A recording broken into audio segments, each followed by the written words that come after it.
So when I was at a family wedding and I learned about how my great grandparents had survived the genocide, that sort of was really surprising. And then I went and read a lot of books on the genocide. And then when I was in my mid-20s, I was at a point in my life where I wanted to start a major writing project. I wanted to be a writer. And so I thought, oh, well, I'll interview all the family and I'll get their story, because I just thought, oh, you could just go and get a story. And what I discovered was how much of their story had been lost or even had never been known.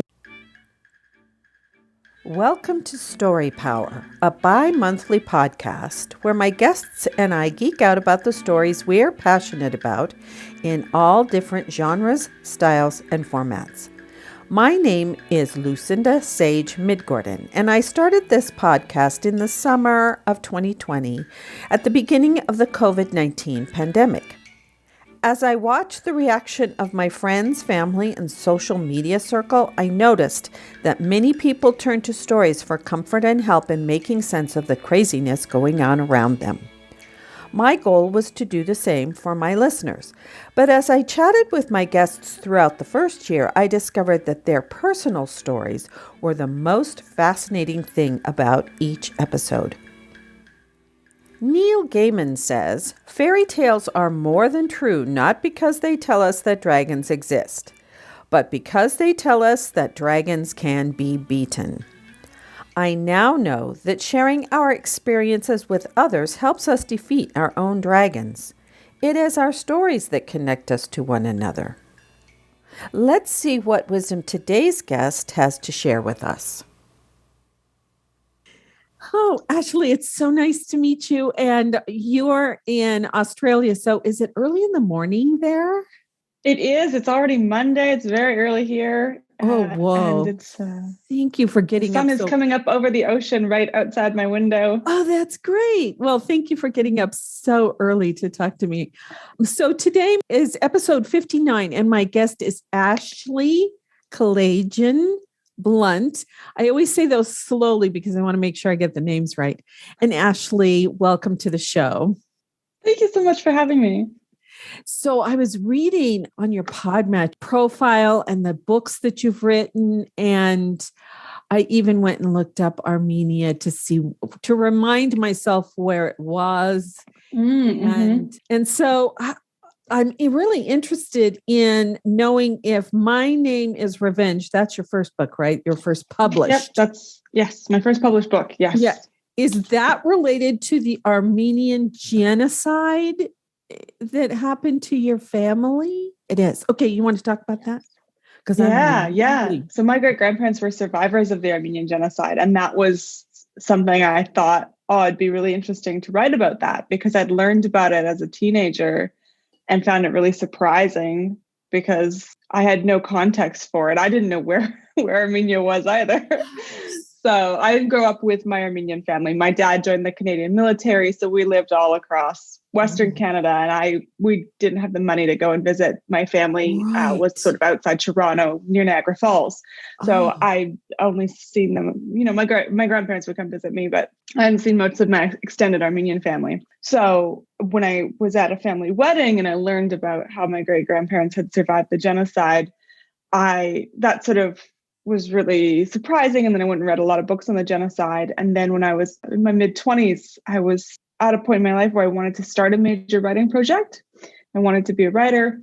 And so I thought, oh, well, I'll go. My great grandparents had been dead for about 30 years by that time. But I said, I'll go and I'll interview all the family and I'll get their story, because I just thought, oh, you could just go and get a story. And I'll write a book about their experiences. And what I discovered was how much of their story had been lost or even had never been known by the family, because parts of it were, my great grandfather especially, he saw his entire family, his entire village murdered in front of him as a child. So that was something that was obviously extremely traumatic, and he dealt with that trauma all his life. And so parts of that story only came out when he was much older. Oh my goodness. So I'm going to relate this to something seemingly unrelated, But I watch Finding Your Roots with Henry Louis Gates Jr. Get his name right. He's a historian, and he does this show called Finding Your Roots, where he helps people, find out about their family trees. And that is a big theme with people, especially people whose families survived some sort of Holocaust kind of experience where they just don't talk about it. So that's kind of seems like a common experience. Yeah, there's that fabulous book by an Armenian psychologist, and it's an academic book, and she studied that exact phenomenon and why there was so much silence. And partly because, back the Armenian Genocide happened during World War I, and there was no vocabulary around, post-traumatic stress, or even the term genocide was created to describe what happened to the Armenians, but it didn't come into common use until after World War II in terms of describe, like it was first used in the Nuremberg trials in a legal sense. Right. So it takes time for those sorts of concepts to enter, language and to enter societal understanding. But this Armenian psychologist, what she wrote about was effectively like how much shame there was, like the shame of not being able to protect your family, the shame of not being able to protect your country, the shame of now, you're a migrant, you don't have, like my great-grandparents were very, very lucky to end up in Canada, but they were illiterate because their schooling had been completely disrupted. Oh. They obviously didn't speak English because, they spoke Turkish and Armenian. So, my great-grandfather got a job at a factory where other Armenians worked because that meant that there were people there who could just effectively allow him to do a job. And then they also ran a farm so that they made money on the side.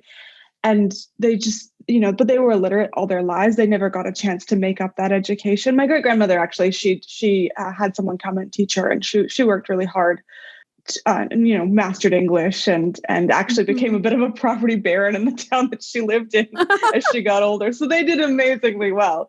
But they had to just sort of keep pushing forward, and there was no time to ever work through what had happened. Yeah, because your life is, I got to survive. I've got to survive. I've got to survive. I don't have time to grieve or deal with all the trauma. Oh my goodness. And I don't have even a way to approach that. Like, what is grieving when you're grieving for like literally your entire family and literally your entire country? Yeah. And your entire, all the people you grew up with and knew, and everything. So like my great-grandmother, even in terms of things like, we think of things that are part of our identity, like our cooking, like the dishes that our own mother made or our own grandmother made. And so she was very young when the genocide happened. So she lived in this sort of, little Armenian community in St. Catharines in Ontario. And the older Armenian women who were there would teach her all the recipes because that was the only way for her to connect with that knowledge. Right. That she would have learned from her mother. Oh, yeah. Oh, man. Wow. So then how did the book come about? So I went and did this research and discovered that I didn't, the story I wanted to tell there wasn't enough of it basically left. Like I have some information about my great-grandparents' survival, but even just the basic things like the names of the villages that they came from, which the family knew, like they knew the names of the villages they came from. They told the family, and so many of people in the family, they were like, "Oh, go ask your aunt, go ask your cousin, go ask this person." Nobody has it written down, like, so those names are gone. Nobody knows them now. So even things like that, and it wasn't like the family could travel there. So like this, we're talking what is now Turkey, what is now Eastern Turkey. And the names have been changed. Like they have Turkish names for those villages now. So it's not like they were on a map and you could just, go and just like plan a trip there. Right. But still, those names are gone. So I feel like that's just, at that time, we were only one generation down from my great-grandparents. So it wasn't like we were hundreds of years had passed. Right. But I did all these interviews with the family, and I got really interested in the concept of diaspora, which is I have all this family who understands themselves as Armenian in a way that I didn't because we had moved away. And because, we didn't speak Armenian, we didn't go to the Armenian church. I had this Armenian surname, but I didn't have a sense of what that meant. But I have all this family who do, because they go to the Armenian church and they took Armenian language classes, and their family all cooked all the foods that my great grandmother learned, and she passed on the recipes to them. So they made, fruit leather from scratch and hung it over the muslin sheets in their backyards and like all the things. But none of them had been to Armenia. And I shouldn't say none of them. A few of them had since been to Armenia. But growing up, definitely none of them had, because it was behind this, it was part of the Soviet Union. Right. So you couldn't just go. So I then did a master's degree in cultural identity, and specifically Armenian diaspora and cultural identity. I then went to, and that was here in Sydney. And then I went to Armenia. I spent 2 months traveling around. I interviewed everybody who would speak to me. Oh. And then I came back to Sydney and I interviewed all the Armenians, because there's a big Armenian diaspora in Sydney, which is just good coincidence. And I got really connected with them, and I volunteered with one of their art organizations. So I had about 140 interviews and all this travel. And so then I wrote this book, and I spent years on this book. And the short story is that basically it was shortlisted for a few unpublished manuscript awards, but publishers here told me there's just not enough interest in Armenia as a country for us to publish this book, particularly in Australia. I was dealing with Australian publishers since I live here. And so I thought, well, how do I get Australians interested in this history? Because I feel like this is important history. The genocide is still denied by Turkey, which politically is actually very, very significant in terms of today's geopolitics. And also that denial sets up a precedent that there's, concern, among genocide historians that precedent could be used for a model for future Holocaust denial, which, these are very significant issues. So I discovered, because of this denial, in the 1970s and 80s, there was a series of terrorist attacks that happened all around the world, in the US, in Australia, in the Middle East, across Europe. And then these were a couple groups of our Armenian men who felt that the best way to force Turkey to acknowledge the history was to attack Turkish diplomats abroad. And so there were assassinations and there were bombings. And there was an assassination here in Sydney in December 1980. The Turkish consul general and his bodyguard were shot in broad daylight. The assassins got away. It's, 40 years later, they've never been caught. And I thought, all right, here's my hook. This is how I'm going to get Australians interested in this story. So the book that was published, My Name is Revenge, starts on page 1 with that assassination.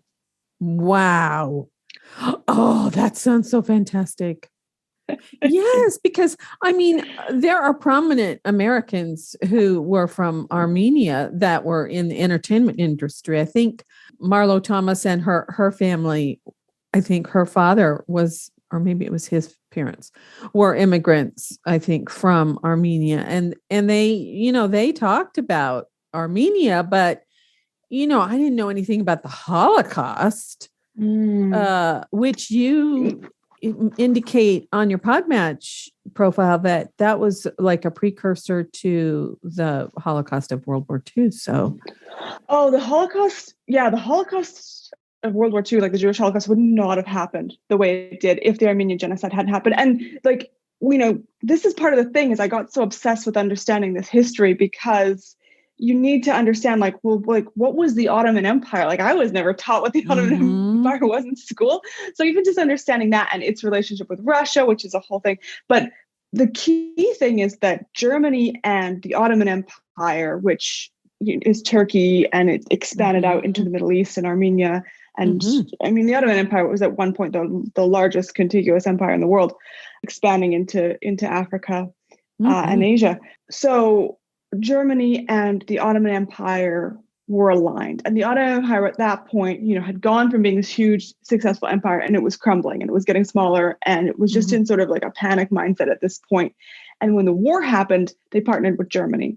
And so there were German officers who were in the Ottoman Empire during this time, when the government was laying down laws that allowed them to, for example, seize all the property of all Armenians, that allowed them to, like, it basically, like racial hierarchy laws, as would then happen in Germany, that, basically this was a very systematic, step by step.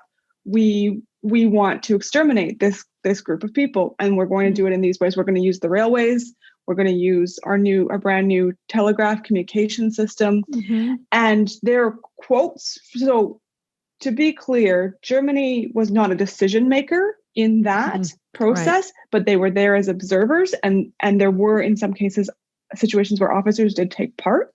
And there's a quote from a German military officer who was there, who said, it's not what the Turks are doing that's wrong. It's just that the way they're doing it is so messy. And there's even a precursor for the gas chambers, because one of the things, so what was happening was the Ottoman government was pushing all the Armenians. They would inscript the men into military service because it was the war, march them about 20 kilometers out of town, shoot them all. Then that left the women and the children and elderly people vulnerable. They would go in, they would basically march them all out of town. They would tell them they were being deported. They would seize their homes and their properties and their businesses. And then they'd just march them out into the desert. Now, a lot of them just died along the way, because when you're being marched through the desert with no food, no water, you're not going to live very long. But the ones who survived that trek, they pushed them into concentration camps if they didn't, push them off a cliff or into the ocean or the sea, whatever. And then there in the Syrian desert, there were caves. And so they would, pack people into caves and light fires, and so that the smoke would asphyxiate everyone in the cave. And I think the key thing is then basically there was almost no justice process after that. Basically, the world, there were some military trials. The British did hold some military trials, but basically the world went, well, all right, like that happened. And so there's this incredible quote from Hitler on the eve of his march in 1939, on the eve of his march into Poland, saying, like, I can do whatever I want, because who remembers the Armenians? Who remembers the annihilation of the Armenians? And that was only, that was 25 years later. Oh my goodness. That's such fascinating history. This is the thing. It's like, once you get into it, you're like, oh my gosh, how do I not know about this? But it's because of the denial. Like, I think it would be taught. I think genuinely, to understand the Holocaust and how the Holocaust came about, you need to understand the Armenian Genocide. And actually, you need to take one step back further, because before that, the German military was in Southwest Africa, and that was the first sort of military genocide against the Nama and the Herero people, and that their actions there and that thinking then filtered back to the Ottomans, who had that information and used that as a model. So it's all interconnected, and you need a much broader understanding of history. But unfortunately, we teach things in these little capsules as if they exist, off on their own. Right. Exactly. So I was going to say, recently, I think the United States is kind of coming to that same thing, where my mother-in-law was reading a book about Black Wall Street that was, I think it was in Oklahoma. And it was this very prosperous community that was then destroyed, and people were killed and businesses were confiscated and stuff. And she said to us, how did we not know about this? Well, it's sort of the same story. Nobody, they wanted to hush it up. They didn't want to acknowledge it. And there are other stories like that too, around the world, I imagine, of that kind of thing going on. And then they don't want to talk about it. The people who perpetrated it squash it somehow. Exactly, because then they might be held to account for, what they've taken and what they've benefited from over the decades. Yeah. So what I wanted to do in terms of story was I wrote this thriller basically that starts with the assassination, and it's fictionalizes the people who could have been involved. Because what was really disturbing for me about learning about this terrorism was I understood exactly 100% the motivations of the terrorists, which was a really weird feeling. But they were the same motivations as mine for wanting to write about it. Like they were the same motivations of like, this is important. People need to know about it. I want justice. Of course, I didn't agree with their methods at all. But I decided I would write this from the point of view of, someone who is involved in this terrorism. So I wrote that. And then what's remarkable, I just love my publisher so much, who published My Name is Revenge, which is available, internationally on Amazon, is that there's the novella, there's the thriller novella, and then when you read that, suddenly you're like, wait, what is all this history that I wasn't aware of? Because there's a whole another fascinating thing where, those trials I mentioned after the genocide in Armenia, the men who were responsible, a lot of them had escaped. So they were tried in absentia, and they escaped to Germany in part. And so there was this group of Armenians, took it upon themselves to hunt these men down and serve them their justice because they had been sentenced to death in a court. And so they assassinated them. And one of them was assassinated in Berlin in broad daylight in 1922, I believe, and went to trial for it and was found not guilty. It's an incredible story. So I've woven all these stories into this. So in My Name is Revenge, once you get through the story, there's a series of essays at the end waiting to explain. It's like, okay, now I know you've got questions. So now let me explain to you, what are all the pieces that you're missing to understand this and to put this in a broader context. Oh, yeah. Wow. So that reminds me of all of the Jewish people going after Germans who had moved to South America, or Nazis who had moved to South America or something. Yeah. And trying to bring them to trial, or if they couldn't, then they assassinated them. Yeah. Yes. Yeah. It's when your community doesn't have justice, especially in a case that's so egregious. It is. And that's one of the things that the characters in the book grapple with, is that, that was seen as really righteous. What happened after, basically the people who were the equivalent of Hitler, like Mehmet Talat, when they were assassinated, what was seen as really righteous. But they had been tried in court and they'd received a death sentence. Whereas this terrorism in the 70s and 80s was inspired by the same thinking, but they were going after, in some cases, like fairly low-level diplomats who, weren't even born when the genocide happened. So it was a completely different scenario. And most Armenian people were like, we do not agree with this. This does not represent what we want. Like, the Armenian community did not embrace this terrorism. Oh, yeah. But I like that. I always like it when you get the point of view of the quote unquote villain or antagonists, because it makes for a richer story, but also, in the historical sense, it gives you context about why this happened and why these people reacted the way they did. And so, yeah, I like that. I like that a lot. So then you wrote... No one thinks of themselves as the villain, right? Like, they think of themselves as, like, they think they're always the protagonist. Yeah. And they're doing it for the right reasons. Right. Yeah. Oh, yes, exactly. So did that book lead to your next book, How to Be Australian?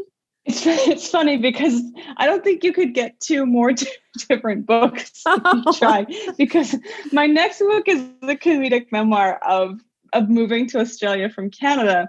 And basically, like, the premise was, and I mean, this was the premise of my life, that I thought, oh, well, Australia and Canada were both part of the Commonwealth. We speak the same language. It's like, I was like, oh, it'll be basically the same, but hot. Like, Australia's just hot Canada, right? And that's not accurate. There's many deep-rooted cultural differences that I had to learn about. But so the book is very lighthearted. It's very there's a lot of jokes in it, and it tells the story of how the 6 years between when I moved to Australia with my husband and then when I got citizenship in 2016. Wow, that's cool. Because I mean, you've lived so many places, and then to finally settle in Australia. I've only been to Australia once. So we have a college friend who and his family who live in Adelaide. And so when we took our trip around the world, we stopped in Australia. Of course, we had to fly into Sydney, and then we took the train to Adelaide to visit our friend. And oh, wow, that's a long train ride. Yeah. Well, I live in the western part of the United States, so everything's far away. Right. Okay. Somebody says, "Oh, you must be close to Phoenix." Well, I live in the southeastern corner of the state of Arizona.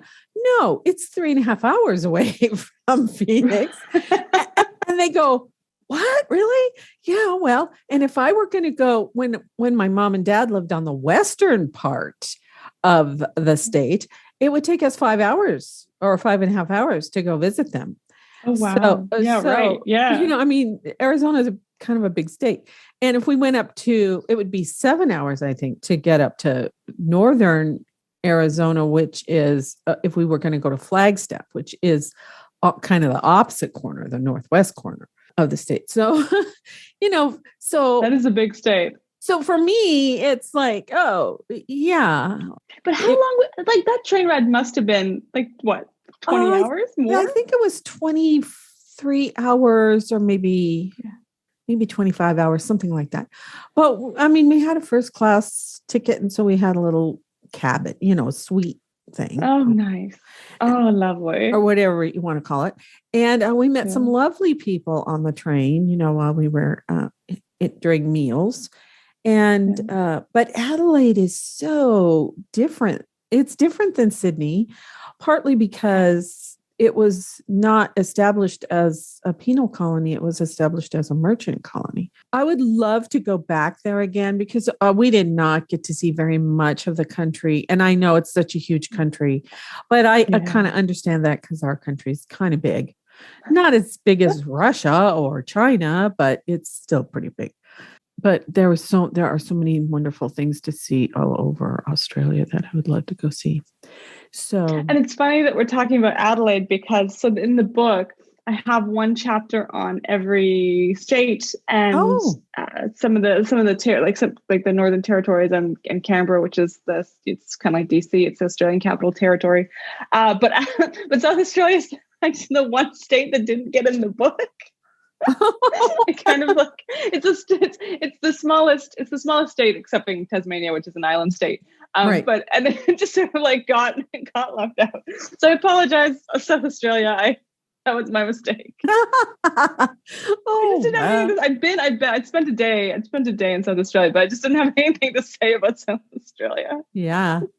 Well, I just thought Adelaide looked like England because we had been in England, and there were a lot of buildings that looked like that. But then there were also really interesting, like one of the things that we went to see was an art museum that had all Aboriginal art in it. And we spent a lot of time in that museum. It was gorgeous artwork. And that was fabulous.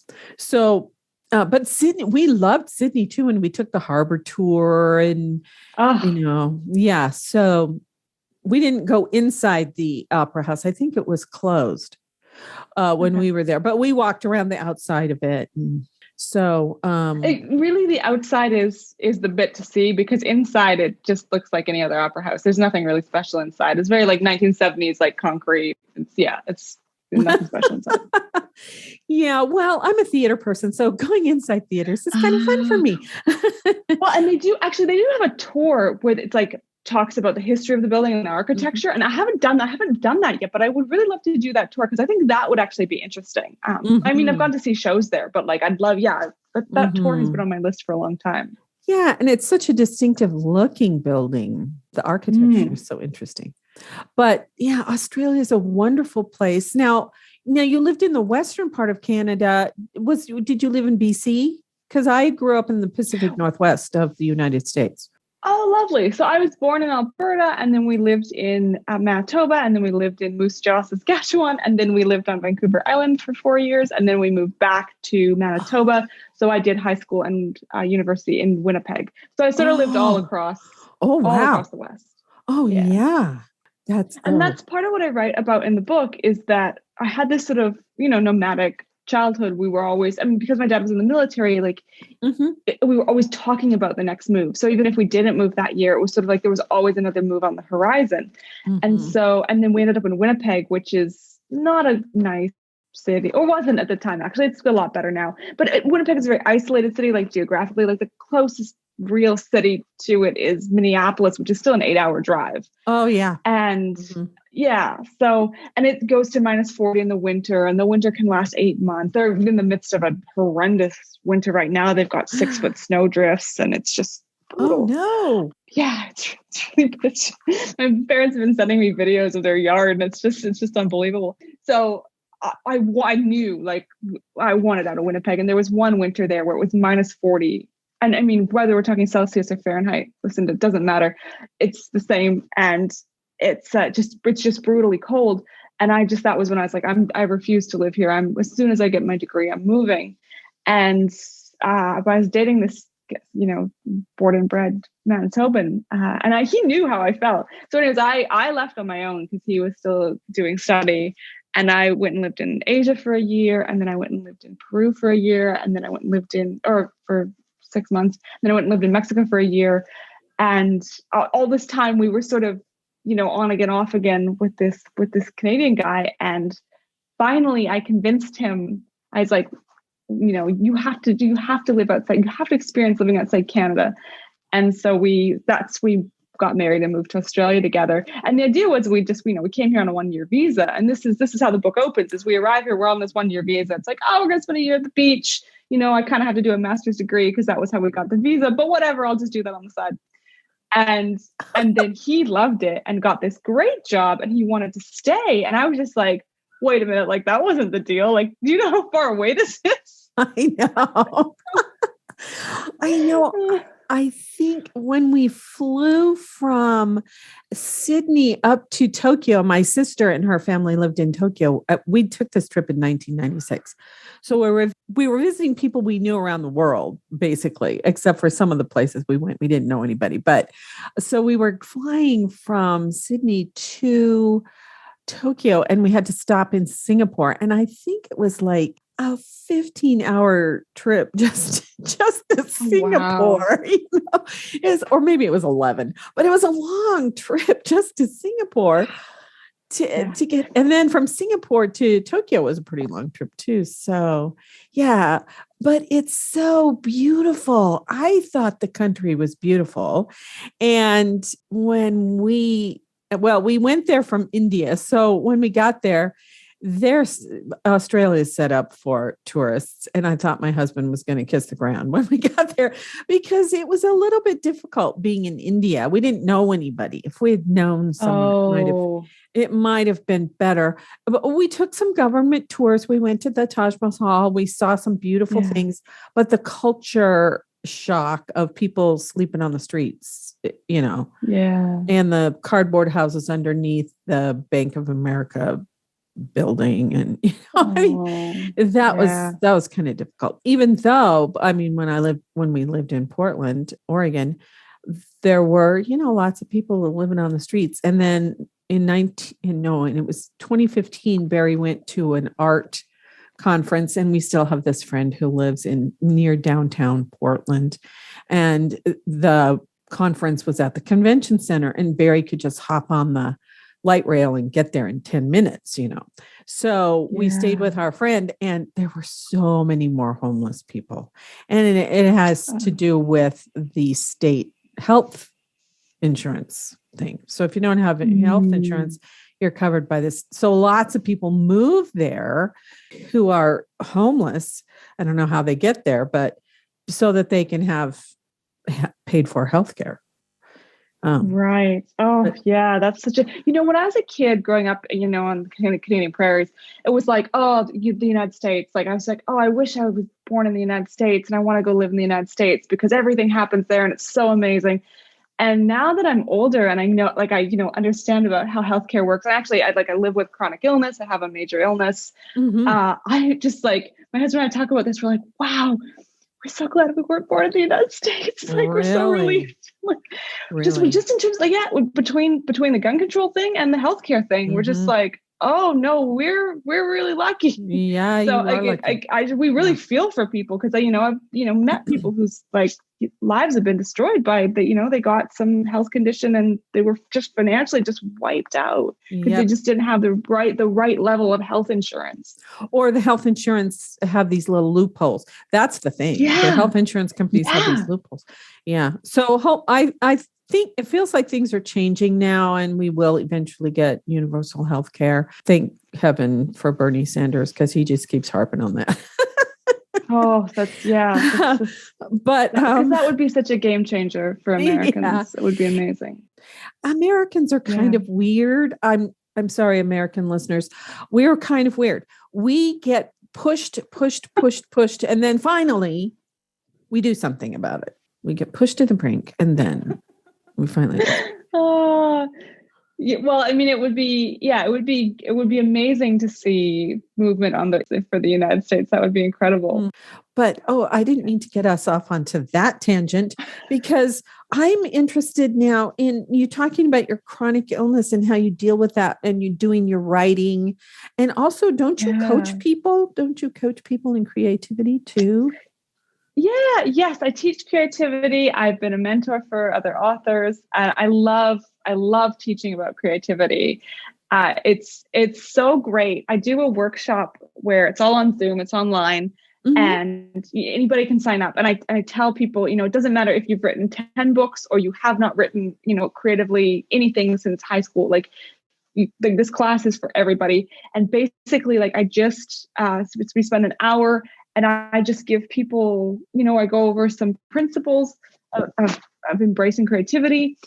And then I give people exercises, and I just set a timer. I'm like, okay, we're going to do this exercise for 5 minutes. And they just sit and write for 5 minutes. And I'm like, all right, now we're going to do this exercise for 4 minutes. And just the smiles on their faces, as you can see them like, oh, wow, like, I didn't know I could do this, or I didn't know I could come up with this stuff, or like, and I do that because I had that exact same experience in writing workshops, doing generative exercises, and just having my brain come up with something. I'm like, wow, where did that come from? And so when I talk about principles, one of the things in terms of, having an exercise where you set a timer and you just start writing, the idea is you don't stop writing. Even if all your brain can come up with is like, I don't know what to write, I'm feeling stuck, I don't know what to say. If you start writing that, by the time you're done writing that, your brain will probably have come up with something else. So I think that forced continuation for the duration of the exercise somehow allows our brain to connect more deeply with our subconscious. So we're channeling the subconscious more directly, and therefore allowing ideas that we might never have realized that we are thinking about. We're letting those ideas come to the surface. It can be really amazing. That is cool. And then, like, do you also help people figure out how to get their books published? Because I thought I saw something about that too. Yeah.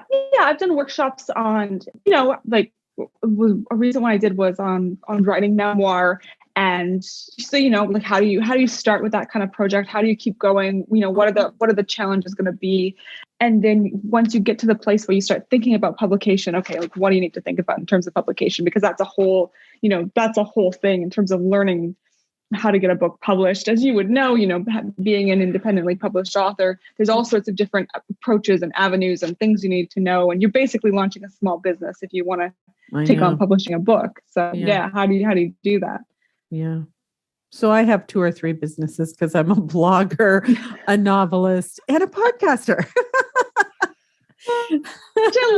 I love that. And I love that, you're like, I hope I'm still half as active as you are when I'm in my 60s. I think it's just amazing.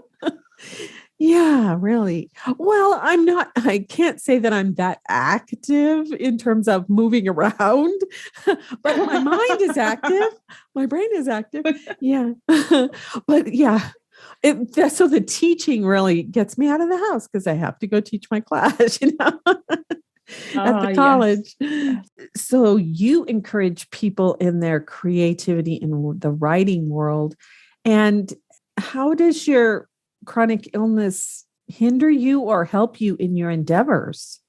Well, it definitely hindered me more when I first got ill. So I have chronic fatigue syndrome, and I was diagnosed in 2017, and the diagnosis itself took 6 months because it's a diagnosis by exclusion. So they had to test me for basically everything else that exists. And then when I, on paper, looked perfectly fine and yet could barely get out of bed, they were like, oh, I guess it's chronic fatigue syndrome. So I was officially diagnosed with that. But at its worst, and I had what's called insidious onset. So instead of, I didn't go from being healthy one week to very sick the next. Instead, there was about a year where I very, very gradually sort of started losing capacity. And because it was so gradual, I was looking around for all these other explanations, like, oh, am I just, I was doing a master's. I did a second master's degree in creative writing.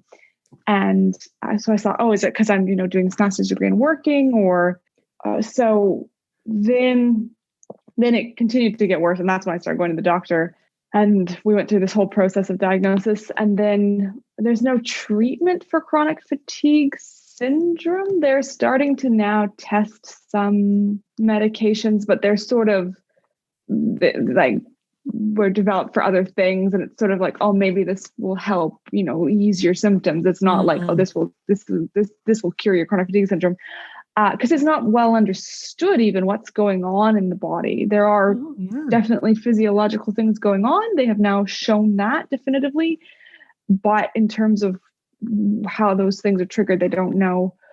So I basically, at its worst, I had 2 months where I could barely get out of bed, and I became illiterate because my short-term memory was so bad I couldn't start a sentence and remember the beginning long enough to get to the end. So it was just this like muddle of words that meant nothing, which was really scary. But when I was diagnosed, I was recommended for a sort of a support program, and they gave me a protocol in terms of how to structure my days to start alleviating the symptoms. So I had to break down every activity into either physical activity or cognitive activity. So like washing the dishes is a physical activity, reading or talking to someone is a cognitive activity.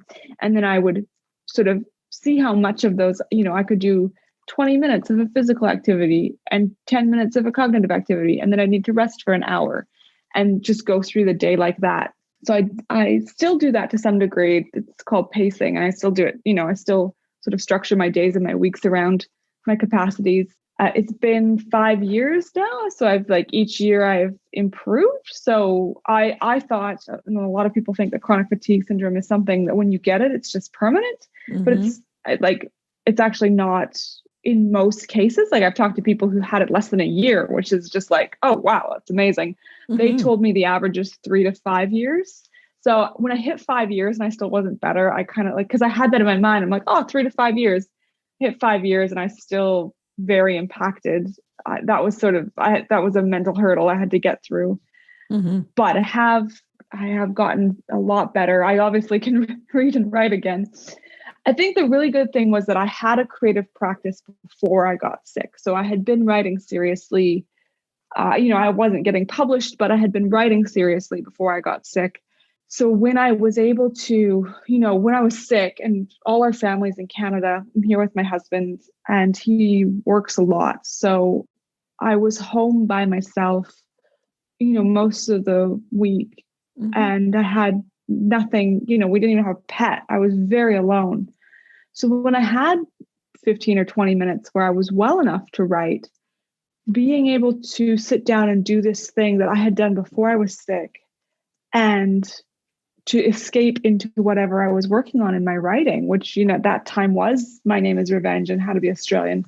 That was such a relief to have that practice. And then because writing is something that you do at home alone in the quiet, that was the thing that I had at home alone in the quiet. I didn't have anything else. I couldn't go anywhere. One of my symptoms was I couldn't process noise very well. So any background noise was extremely draining for me, but it was also extremely chaotic in my mind. So if I was out, like I couldn't go to a cafe and talk to someone because I couldn't separate their voice from the background noise. And so I couldn't like really understand what they were saying. So writing was this refuge. It was incredible to have this refuge. And I channeled all of my energy into that. And what's interesting about How to Be Australian is before I got sick, I was doing stand-up comedy. And a lot of the comedy and the jokes in How to Be Australian, I wrote before I got sick. But a lot of the emotion, like the deep sort of emotional bits of How to Be Australian, those were all written after I got sick. Oh, yeah. I kind of understand a little bit about the whole noise thing because I'm a highly sensitive person.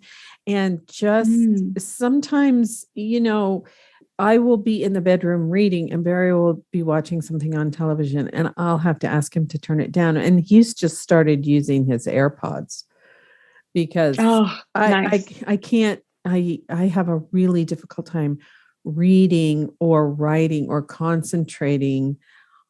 Well, sometimes it's even hard for me to do what you just said. If I'm in a busy restaurant and I'm having a conversation, it's sometimes kind of difficult for me to separate those two things, all the noise from the person that is talking. So I don't think I have chronic fatigue, but still that I understand that little aspect of it. And that's difficult. Not being able to get out of bed would be difficult. Oh, that was really frustrating, especially because there was nothing wrong with my muscles or my body. And so it meant that when the fatigue wasn't as bad, I could get up on my own and I would be sort of moving slowly around the apartment. But then the fatigue would get really bad and all of a sudden I couldn't. And for my husband, that was really frustrating because he was like, well, why could you do this yesterday, but you can't do it today? And I was like, I don't know, but I'm not lying or exaggerating. If I could get up on my own, I would. Like it's much more convenient to just be able to get up rather than to ask someone else to come and help you. I know. Yes. I know that feeling. And he was really great, but it's just an example of how like cognitively distressing it is, like both for me, but particularly for the people around me because they're not in my body. So like looking at me, like, some days I look more tired than others, but other than that, they can't see how bad my symptoms are. Right. And like some days I would just have random joint pain for no discernible reason. Like, and those are the kind of things that you can't see that on like in that, the term invisible illness is so accurate because like there's no sign that something's going on, but when you're experiencing that, you're like, whoa, this just came out of nowhere and suddenly it's happening. I had something called temperature dysregulation, which is where your body like just basically forgets to tell you that it's too hot or too cold. So I would get like a crazy heat rash because my body wouldn't be telling me that it was way too hot in the jacket I was wearing. So like it just there was just this, fatigue is the main symptom, but there were all these side symptoms.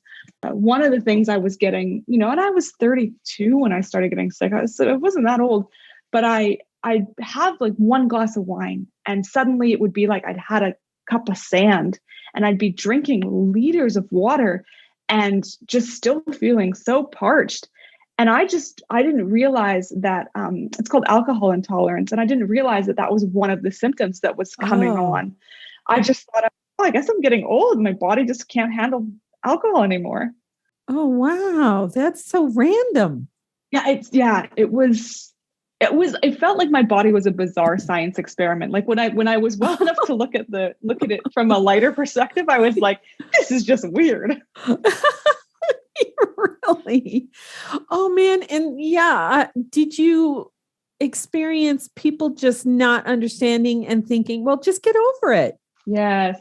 Yeah. And I actually wrote an essay about this that I know some people with illness get really frustrated by that. And I came to think of it as, this thing came out of nowhere for me. No one in my family has had anything like this. It was just completely unpredictable. You worry about, like, I always worried about like, oh, am I going to get cancer or whatever? But like, I never thought about something like this. So I think when I talk to people about it and they don't know about it, I think that basically I'm introducing to them to this like really scary monster that could just come out of nowhere and steal their life or the life of a loved one. Like I'm not the person I was before. And when I was really sick, like it was basically like, it was like a living death. And I'm telling people like, oh, hey, did you know this monster exists and can like leap out of nowhere and get you anytime? And I think people's reaction is to be like, oh, like, well, maybe that monster can't get me because maybe she's just not, and not in a cruel way, but maybe they're just, I think they're just genuinely like, I don't want to accept that this could happen to me. So I'm going to believe that, this person is just, it's in her head or, whatever is going on so that I can separate myself from this fear. Right. Oh, don't we do that all the time? I mean, we've done that for years and years and years and years and years about climate change. Oh, that's a great example. Well, Barry and I recently watched the movie Don't Look Up. And it's not about climate change necessarily. It's about a comet that's going to hit the earth and it's big enough to, destroy humanity at least, and maybe all living things. But, and it's funny. And it's like, oh yeah, the reactions of the president of the United States and her staff and the reaction of the media when they go to talk to some like talk show. And it's like, oh yeah, I recognize those. I recognize those reactions. Oh, yeah. So that sounds great. I haven't seen it, but now I really want to. Oh, yes. It's hilarious and sad. It's hilarious and sad. But there is kind of a really funny tag at the end that kind of makes you laugh.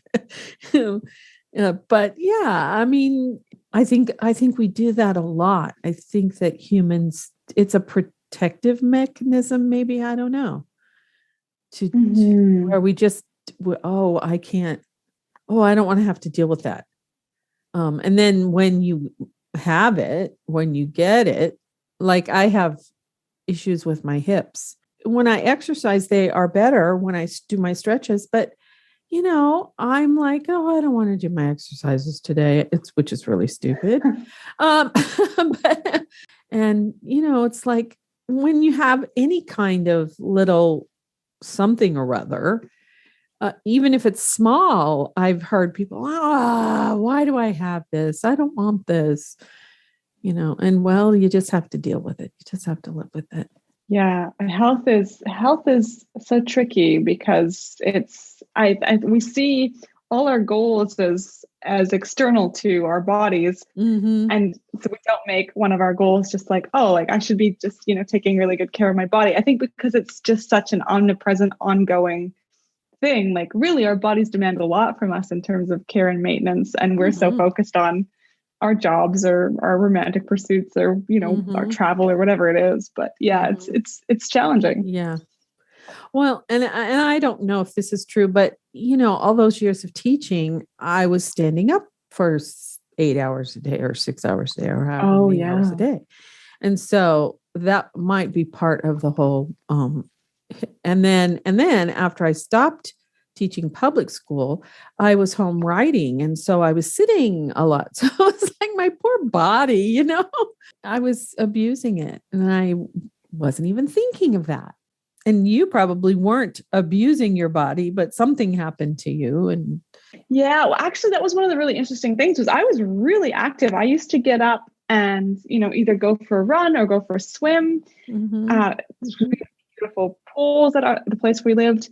And then I would ride my bike to work, which was about 20 minutes each way. And I had some I've been in a car accident years ago. So I had some neck and back issues. So sitting 8 hours aggravates those issues. So, But I had learned if I just got up and go for a walk at lunch, and I happened to work in a park. So I was like, I'll just go, go walk along the harbor at lunch. Yeah.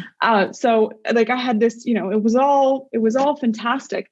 And then as I got sick, I was finding one of the things, actually, I was doing Pilates and I was doing weights. And I found over that year that I was getting sick, I was getting weaker.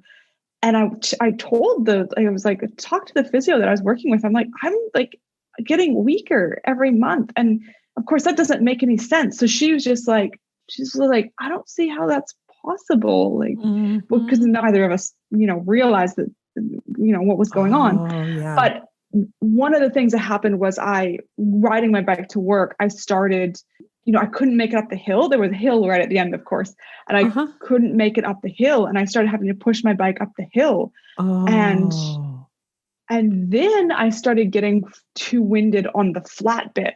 And that's when that's when I stopped riding my bike. And this was when suddenly everything started to get really bad. And I realized like, oh no, there's something going on. But when I stopped exercising, like, there was a day when I was like, okay, like, I guess I just won't exercise until I'm better. And I remember that day making that decision. I still don't have a regular exercise routine, 5 years later. I finally started this summer, as it's summer right now in Sydney. I've started swimming. I've started a regular swimming routine. I'll go swim for 15 or 20 minutes really slowly. And I've been able to do that. And that's miraculous. Oh man, that's great. I've never been a big exerciser, but when we lived in Portland, I wanted to walk. And so I just started walking around the neighborhood a little bit. And eventually I got so that I was walking from our house to a friend's house. So it was 4 miles round trip. So then I got to the 4 miles round trip thing. And then we sold our house and took our trip around the world. And, but the campuses, the high school campuses that I lived on were fairly large. So I was standing a lot and I was walking a lot in the schools. And so it was just when I stopped teaching public school and started teaching a couple of classes at the college that I started sitting a lot. I would love to get back to walking again, but anyway. Oh, walking is, I think, one of the great pleasures of life. I loved it before, and when that was the only thing I could do. So for quite a while, I've written about this on my website. I have just take these very slow walks around the neighborhood, and there's a lot of homes here that have a name, like they have like a name plate. It's an English tradition. And I'd lived in this neighborhood for years and I'd never really paid it. I'm always going somewhere. I wasn't looking at things, but because I was on these very slow walks, I started just making a note of all the house names in the neighborhood. So I collected all these bizarre house names. It was very entertaining. Oh, that's cool. Yeah, I love that.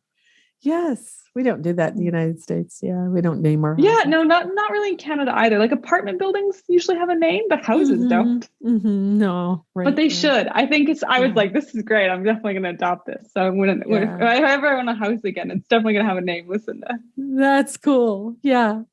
Before we go, do you have anything else you want to say? Well, I have a podcast. It's called James and Ashely Stay at Home. Oh. And I do it with another Australian author who also has chronic illness. He's got something completely different. He's got chronic inflammatory demyelinating polyneuropathy, which is a variant of Guillain-Barré syndrome. So basically it's autoimmune.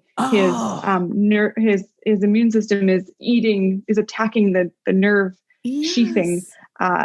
So he's a really fascinating guy. He also works as a nurse. He worked in the as an emergency department nurse, and is also just the Penguin Literary Prize winner from last year. So just a really amazing author as well. So we interview a variety of authors, and we talk about. The podcast is about writing, creativity, and health. So we talk about books, we talk about writing, we talk about, in terms of what you and I were talking about in terms of creativity, and we connect a lot of it to health aspects. So we recently interviewed Sarah Centillis, who's an amazing American author, and she has this incredible philosophy of creativity. She believes and she teaches that creativity allows us to remake the world effectively. And so she is fantastic. And another American author that we interviewed, because it's just thinking about, in terms of your listeners, who they might be aware of or be interested in, or whose books they want to engage with. We interviewed an incredible guy named David Heska Wangley Wyden, who is from the Sioux community. And he's written a book called Winter Counts, which is a crime thriller, but it's set on a reservation in South Dakota. Yeah. And I learned so much about the reservation system. It was fascinating. The federal government in the US decides which crimes that, if a crime takes place on a reservation, it's up to the federal government to decide whether or not they will try those crimes. And in a lot of cases, they just choose not to, even if they have evidence and they know who's responsible.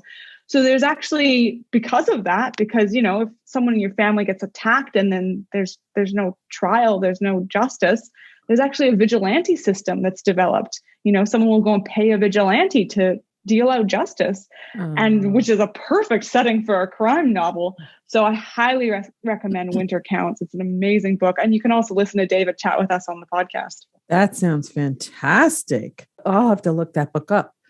I love Jeremy Renner, and there's a devastating movie that he is in that takes place on a reservation. His wife was Native American. I think they lived in North Dakota, actually, maybe.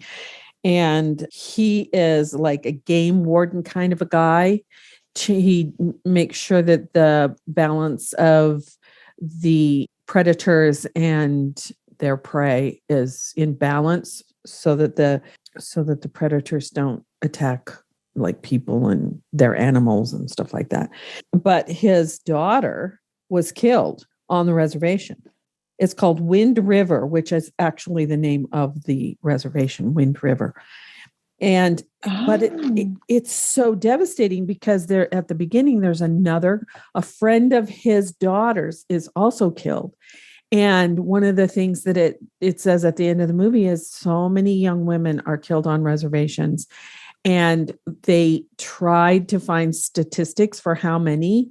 And the statistic is that nobody keeps statistics about how many women are killed on reservations. I mean, wow. And that's a sign that just like, we just don't care about these people enough to even count them. I know. Oh, that's it's a devastatingly beautiful movie. Wind River. Okay, I'm adding that to my list. Thank you. Wind River, such a great movie, but you have to kind of be prepared for it because it's really, the violence is not overt. Like you don't see splattering blood as so much, but it's sort of like what you were talking about your guest. They need to do something different than have the system that they have, the reservation. They need to do something different. Yes. So, okay, where is your podcast available? Where can we see that? Everywhere podcasts are available. James and Ashely Stay at Home is the name of it. So I'd love you to check out some of the episodes, particularly. And then the other episode I'd really love to recommend is episode 9. We interview an art therapist. And I think you would love this, Lucinda, because she works with first responders and military personnel who have PTSD. And she, talks about the process of art therapy. And basically, what she's talking about is how creativity is healing. And she's using it obviously in these more extreme cases, but the principles of how creativity is like helps us to heal. Yes. I mean, that applies to all of us. And I think that's definitely, as I've worked through my own illness, having that creative practice, I think is something that has given me a lot of resilience and really helped me to, maintain my mental health while I'm recovering my physical health. Right. Oh man, that's so fantastic. I love it. I didn't know that you were also a podcaster too. So that's great. Yeah. So I'll look that up. Thank you for sharing. I am so excited that we got to talk. It's such a joy to be able to talk about these things and just connect so deeply, and we met online and have this incredible conversation and be able to share it with people. So thank you for doing this. Yes, I'm really just so glad that you said yes. Thank you so much. It was very kind of you to invite me. So thank you. Before I go, I'd like to give a big shout out to Podmatch, which I call a dating service for podcasters. Since I joined their platform, I have met so many wonderful people from all over the world, and they make the matches so easy that if you are a podcaster or you have a message that you want to share, you might want to consider checking them out. The affiliate link is at the bottom of my show notes on my website at Sage-Woman Chronicles at sagewoman.life. Part of what I love about them is that they promote civil conversations, and can't we use that right now? So if you check them out, tell them Lucinda sent you. I'd also like to invite you to my Patreon community, where we will have chats with authors or creators. We'll have member chats about the stories that they love, and occasionally we'll have extra episodes or uncut episodes of Story Power.